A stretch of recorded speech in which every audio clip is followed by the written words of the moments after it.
नमस्कार, शिल्पा होम किचनमध्ये सर्वांचं मनापासून स्वागत. आज आपण बघणार आहोत अंकुरित मुगाचे पौष्टिक असे कटलेट कसे बनवायचे. अगदी मोजक्याच साहित्यामध्ये हा नाश्ता आपण अगदी झटपट तयार करू शकतो आणि त्याशिवाय हे कटलेट बनवताना आपण तेलाचा अगदी कमीत कमी वापर केलेला आहे. त्यामुळे खूप हेल्दी हा नाश्ता किंवा स्नॅक्स बनून तयार होतो.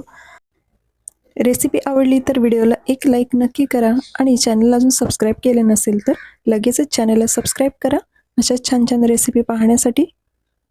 चला तर मग रेसिपीला सुरुवात करूया. इथे मी 1 वाटी पोहे घेतलेले आहेत आणि हे पोहे आपण अशासाठी वापरतोय की जे आपण मुगाचे कटलेट बनवतोय तर ते मिश्रण छान बाइंडिंग होण्यासाठी आपण पोह्यांचा वापर केलेला आहे. ब्रेड क्रम्स वगैरे आपण वापरत नाही आहोत. तर मी इथे 1 वाटी पोहे घेतलेत. आता हे पोहे स्वच्छ धुवून घ्यायचं. थोडं पाणी टाकलंय. स्वच्छ धुवून झाले की थोडा वेळ बाजूला ठेवायचे. त्यानंतर मी 1 वाटी मोड आलेले मूग घेतलेले आहेत आणि आता हे मूग आपल्याला मिक्सरमधून बारीक करून घ्यायचे आहेत. तर एक मिक्सरचं भांडं घेतलंय. यामध्ये मूग टाकून घेऊया आणि त्यामध्येच आपण 2 ते 3 हिरव्या मिरच्या, थोडी कोथिंबीर, त्यानंतर 1 इंच आल्याचा तुकडा घेतलेला आहे. आता हे सगळं आपण यामध्ये टाकून घेऊया आणि हे बारीक करताना आपण पाण्याचा वापर करणार नाही आहोत. पाणी न टाकताच हे थोडं जाडसर असं वाटून घ्यायचं आहे. तर हे झालेलं आहे आणि पोहेसुद्धा छान भिजलेले आहेत बघू शकता. आता हे पोहे हाताने चांगलं स्मॅश करून घ्यायचे आणि आता यामध्ये आपण वाटून घेतलेलं मिश्रण ते सुद्धा ओतूया आणि हे सगळं एकत्र करून घ्यायचं आहे. आता यामध्येच मी एक मध्यम आकाराचा बारीक चिरलेला कांदा घेतलाय. त्यानंतर गरम मसाला अर्धा चमचा लाल तिखट मिरची पावडर, पाव चमचा हळद आणि चवीपुरतं मीठ. आता हे सगळं मिश्रण हाताने असं एकजीव करून घ्यायचं. तर बघू शकता अगदी घट्टसर असं हे मिश्रण तयार झालेलं आहे. तर यासाठी आपण पोह्यांचा वापर केलेला आहे. पोह्यांचा वापर केल्यामुळे हे मिश्रण छान असं घट्ट होतं. ब्रेड क्रम्स वापरायची आपल्याला गरज लागत नाही अजिबात. तर हे मिश्रण आपलं आता तयार झालेलं आहे. तर या मिश्रणाचे छोटे छोटे असे गोळे घेऊन आपण टिक्कीचा आकार देऊया. तर आता सारख्याच पद्धतीने मी हे सगळे कटलेट तयार करून घेते. मोड आलेल्या हिरव्या मुगांमध्ये भरपूर प्रमाणात प्रोटीन्स असतं. तसंच यामध्ये फायबरचं प्रमाण जास्त असल्यामुळे हे खाल्ल्यानंतर बराच वेळ भूक लागत नाही. त्यामुळे वजन नियंत्रित राहतं. त्याचबरोबर रक्तातली साखर नियंत्रित करण्यासाठी सुद्धा फायदेशीर ठरतं.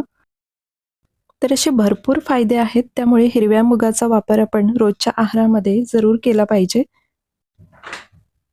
आता इथे बघू शकता तुम्ही सगळे कटलेट मी तयार करून घेतलेले आहेत.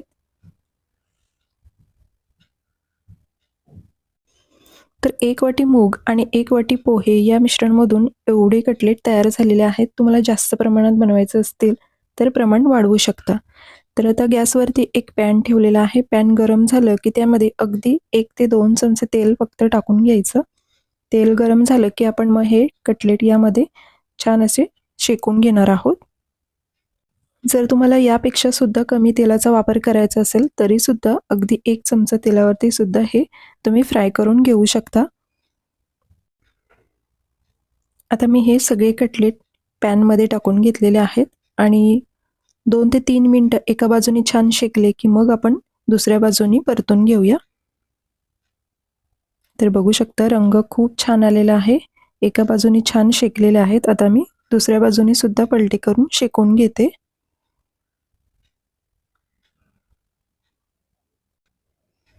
आणि मुगाचं मिश्रण बारीक करताना ते थोडंसं जाडसर ठेवायचं म्हणजे जे कटलेट आहेत ते अगदी कुरकुरीत असे तयार होतात.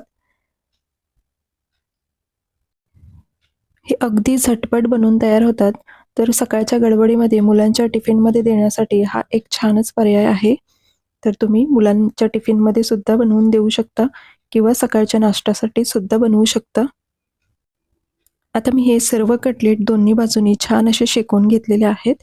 साधारण 7 ते 8 मिनिटे लागतात आणि एकदम क्रिस्पी असे तयार झालेले आहेत. तर मी सगळे कटलेट हे असे प्लेटमध्ये काढून घेतलेले आहेत. वरून एकदम क्रिस्पी आणि आतमधून एकदम सॉफ्ट असे हे कटलेट तयार होतात. हे तुम्ही पुदिन्याच्या चटणीसोबत किंवा टोमॅटो केचपबरोबर सुद्धा खाऊ शकता. तर बघू शकता आतमधून सुद्धा व्यवस्थित असे शिजलेले आहेत.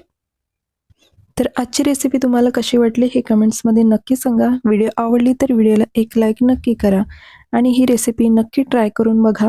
पुन्हा भेटू अशाच एका नवीन रेसिपीसोबत. थँक्यू.